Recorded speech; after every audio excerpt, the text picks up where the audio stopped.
Friends, hold on to your hearts, grab your popcorn, and if your wife is sitting next to you, maybe move a little farther away, because what happened today between France and Paraguay wasn't a football match. It was one giant moye moment.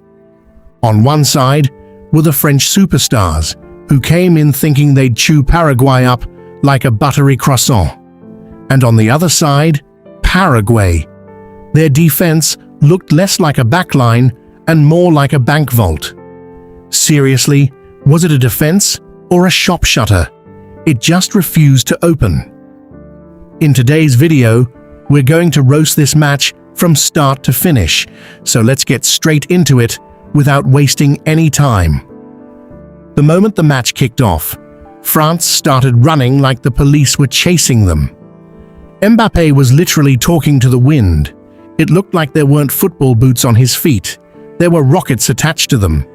But Paraguay weren't here to play the role of spectators.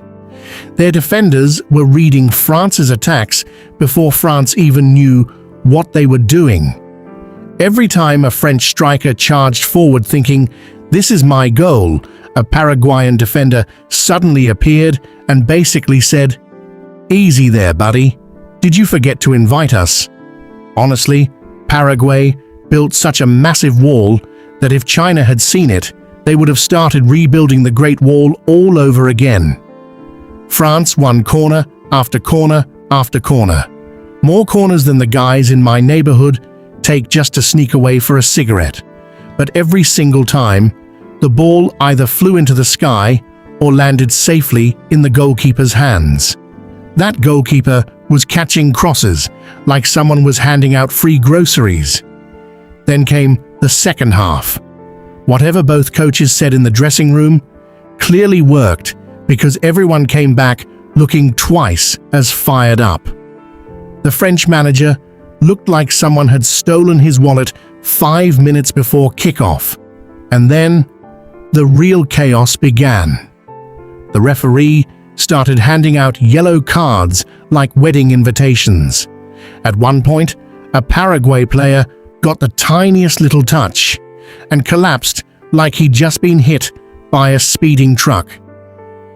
The Oscar for Best Actor was definitely being contested out there.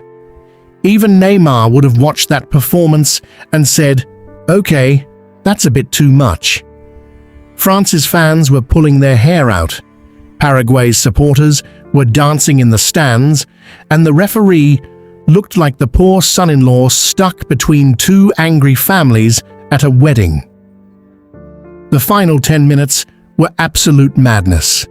The ball was flying from one end to the other so quickly it looked less like football and more like someone flipping a flatbread on a hot pan. France were desperately shouting, "Just let us score," while Paraguay were basically saying, "You'll have to go through us first." Every attack had people on the edge of their seats. Every clearance felt like a last-second miracle. Every missed chance made thousands of fans grab their heads in disbelief. And when the final whistle finally blew, both teams looked at the scoreboard like someone had just played the biggest prank of the tournament. This FIFA World Cup 2026 clash will be remembered, not because it had the greatest goals ever scored, but because it delivered 90 minutes of absolute madness, unbelievable defending, hilarious drama, and enough comedy to leave football fans laughing long after the match ended.